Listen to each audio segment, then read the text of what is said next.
Okay. Ito naman topic natin is yung cascade system. So, kita niyo man yung itsura ng cascade system. I-discuss natin yan. So, nito, dalawang system o refrigeration system siya. Okay? Discuss natin. Kasi madudubli discussion natin pag in-explain ko itong top cover. So, yan. Cascade system consists of two separate single-stage refrigeration system. A lower system that can better maintain lower evaporating temperature and a higher system that performs better at higher evaporating temperatures. Ayan. Dalawang system yan. Kumbaga, stage 1, stage 2. Hindi kaya ng isa, so magagawa ka pa ng isang system. So, this is the equipment diagram. Expansion tank. Kasama dito, may purpose yan. Cascade condenser, ito yung sa gitna. Condenser, yung upper. So, sa standard refrigeration, meron tayong mga receiver. Kasi sa compressor, condenser, mag-receive nito. Tapos ito naman yung lower system. Ayan yung evaporator. PH diagram ito. Normal sa refrigeration system, yung pH chart, pH diagram. So, lower is 1, 2, 3, 4. Kaya yung mga prime yan is yung either actual. Ito naman. Yan. 1, 2. Ito superheat siya. 1, 2, 3. Nag-subcold 4. Yan. So, upper 5, 6, 7, 8. So, ito yung cascade condenser.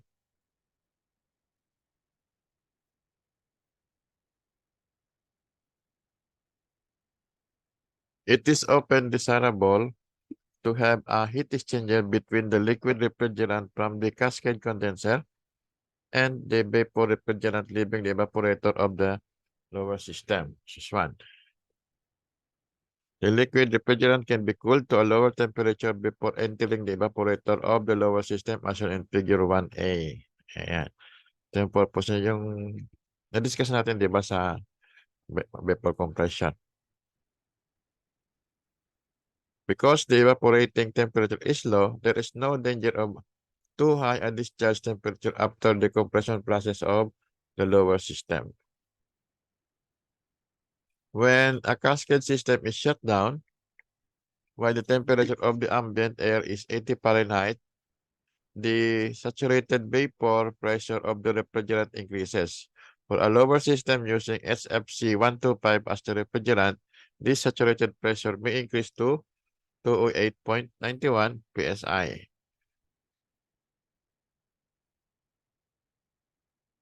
Now, for safety reason, a relief valve at the cascade condenser connects to the expansion tank. Relief valve yan. Designed to store the refrigerant from the lower system in case of shutdown. For extremely low evaporating temperatures, a multi-stage compression system may be used in either the lower or higher system of a cascade system. So, sa compressor, meron tayong diniscuss na staging. Diba? So, ito. Sa other, dito mag-staging ka 1, 2, 3 para maabot ng ang compression, yung low temperature. Now, advantages and disadvantages. The main advantage of a cascade system is that different refrigerant, equipment, and oils can be used for higher and lower system. Magkaiba. This is especially helpful when the evaporating temperature required in the lower system is less than 100 Fahrenheit. So, yan ang criteria mo. The specific volume of the suction vapor is extremely important in such temperature application kasi yung size ng equipment mo. One disadvantage of a cascade system is the overlap of the condensing temperature of the lower system and the evaporating temperature of the higher system for heat transfer in the condenser. The overlap results in higher energy consumption. Also, a cascade system is more complicated than a compound system.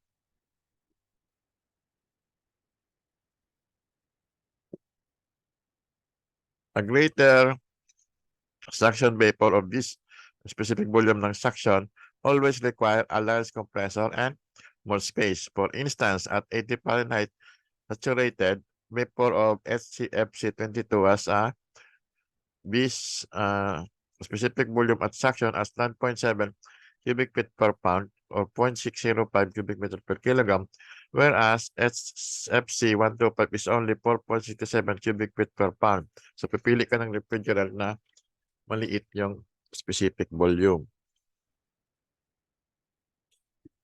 Now, for the performance of the cascade system, the performance of the cascade system can be measured in terms of a pound or kilogram, di ba? Tayo per pound per kilogram of refrigerant in the lower system. For the sake of convenience, in figure 1B and C, which shows the refrigeration cycle on PS and TS diagram, the lower system is indicated by 1, 2, 3, 4. So, dito tayo magbe-base ng 1 pound sa lower system. In the higher system by points 5, 6, 7, 8. Yeah. The desired low temperature refrigeration effect of the cascade system can be calculated as QRF is equal to S1 minus S4. Okay. So, dalawang system. So, pwede ka naman dito ng ito continuous numbering. Pwede ka naman mag-separate ng number ito ng A, B, C, D para ma-separate mo siya. So, if the heat transfer between the cascade condenser and the surrounding is ignored, then the heat released by the condenser of the lower system, M sub 1, lower L yan, times H2 minus H3, ito, is equal to the refrigerating load on the evaporator of the system, M1, ML times H2 minus H3, that is, oh, may mali ito. This is MH times H5 minus HH. Wait na.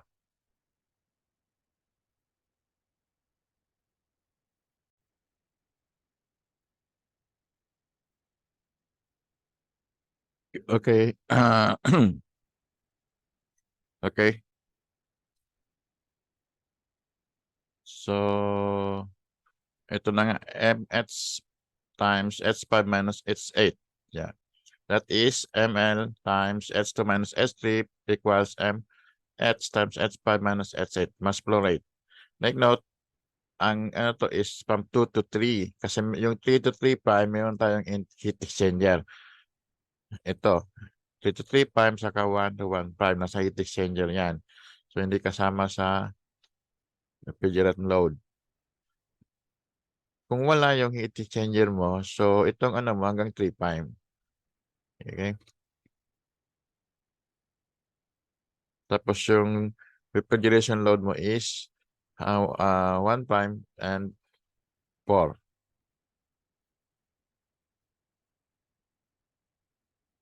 Ito, magiging H1 prime minus H4 prime kung wala kang heat exchanger.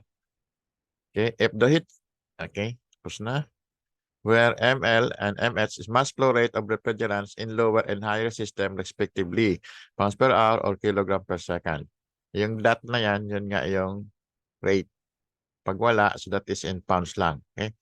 Therefore, the ratio of the mass flow rate of refrigerant in the higher system to the mass flow rate in the lower system is MH over ML is equal to H2 minus H3 over H5 minus H8. So, ang dinidiscuss natin is yung may heat exchanger. Kung wala, so that is, yun nga, 3 prime.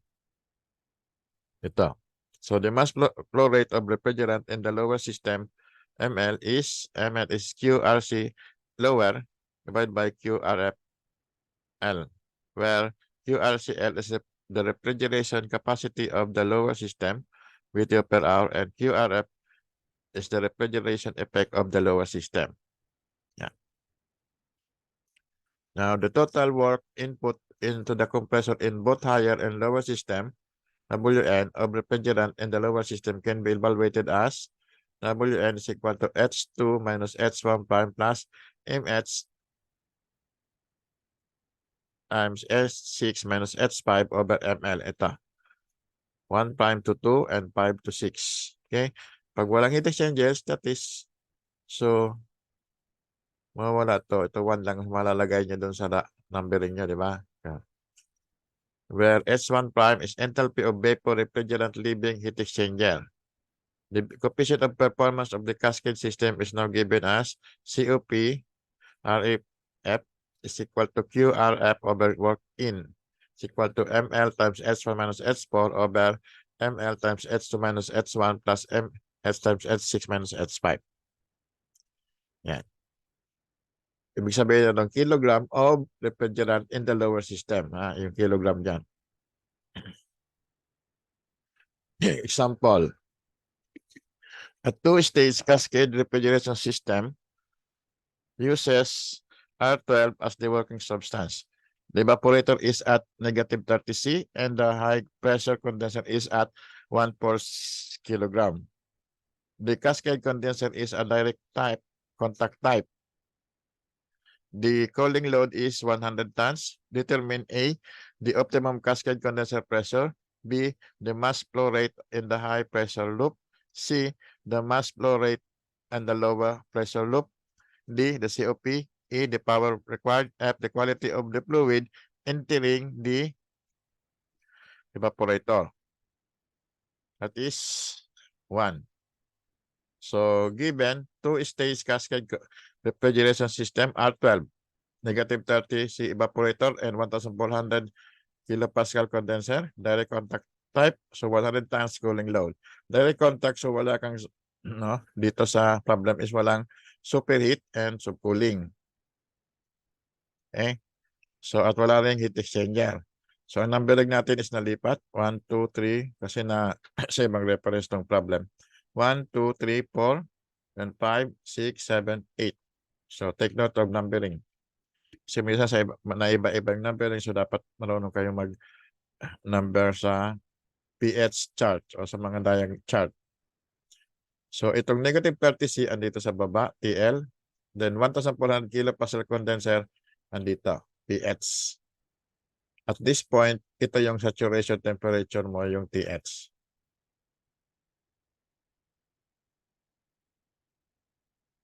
So, required A, the optimum cascade condenser pressure. B, the mass flow rate in the high pressure loop.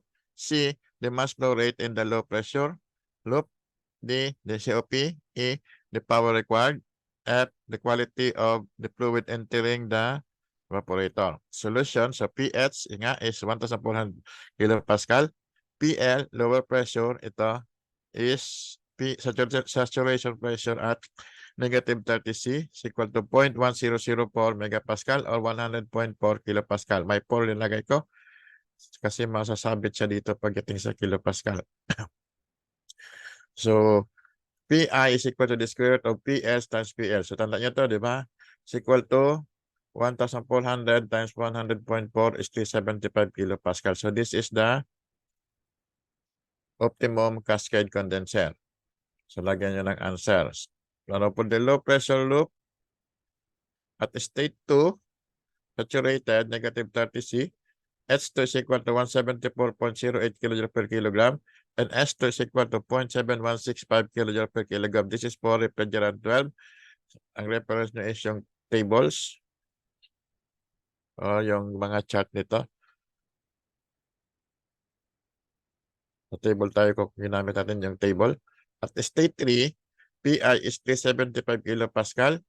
S3 is equal to S2, isentropic. Now, using isentropic, S3 is equal to 196.53 kJ per kilogram. At state 4, PI is equal to 375 kilopascal. So, dito sa pagkuha nito, siyempre mag-interpolate kayo, di ba? So, kailangan nyo mag-interpolate kasi para ipakita nyo kung paano nakuha to. Okay? H4 is equal to 41.61 kJ per kilogram.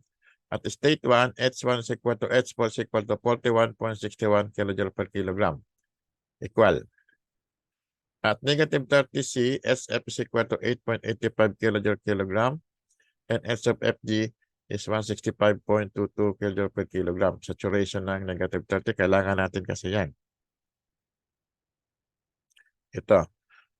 Mamaya kasi kailangan natin pagkuha ng quality. Then high pressure loop, ito dito. State 6 is PI is 275 kilopascal saturated. So H6 is equal to 189.94 kJ per kilogram. S sub 6 is 0.6933 kJ per kilogram. At state 7, pH is equal to 1.4 kilopascal. S7 is H6. H7 is 213.39 kilojoule per kilogram.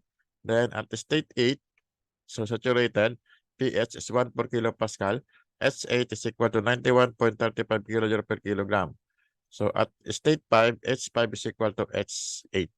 This is now 91.35 kilojoule per kilogram. So ang reason itong naiba yung numbering is nauna yung example sa other book as reference. Okay? Hindi ko na binago kasi para masanay din kayo sa pag-iba-iba ng numbering. So QML is QA over S2 minus S1.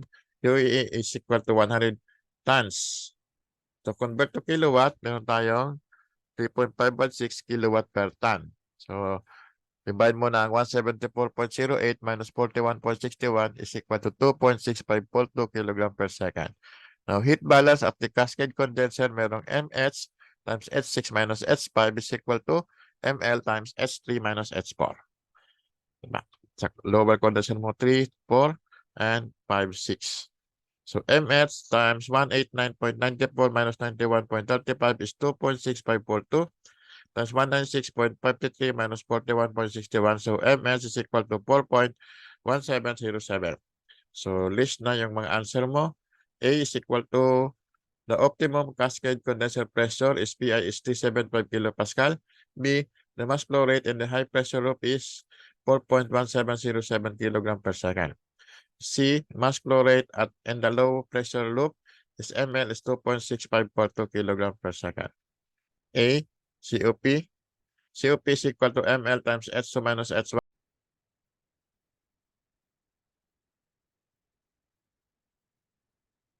So COP is equal to 2.6542 times 174.08 minus 41.61 all over ito 4.1707 times 213.39 minus 189.94 plus 2.6542 times 196.53 minus 174.08 equals 2.230 So this is now your COP. So answer.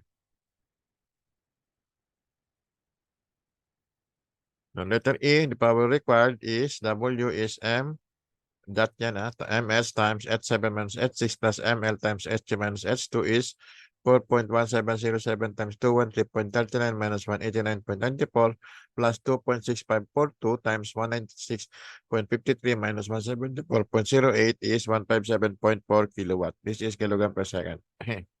It's now your answer. F, the quality of the fluid entering the evaporator is the 0.1. So the X is equal to H1 minus HF over HFG is 41.61 minus 8.85 divided by 165.22 is 0.1983 or 19.83%. So this is now your answer. Okay. So this is the end of this cascade refrigeration cycle. So makita nyo naman sa picture, colored, yung numbering, di ba? So ito, wala siyang heat exchanger. Yung heat exchanger na binabanggit ko is dito sa yung tawag doon, yung may heat exchanger dito na palabas saka dito. Diba? Hindi yung cascade condenser. Ito cascade condenser to. Okay, thank you.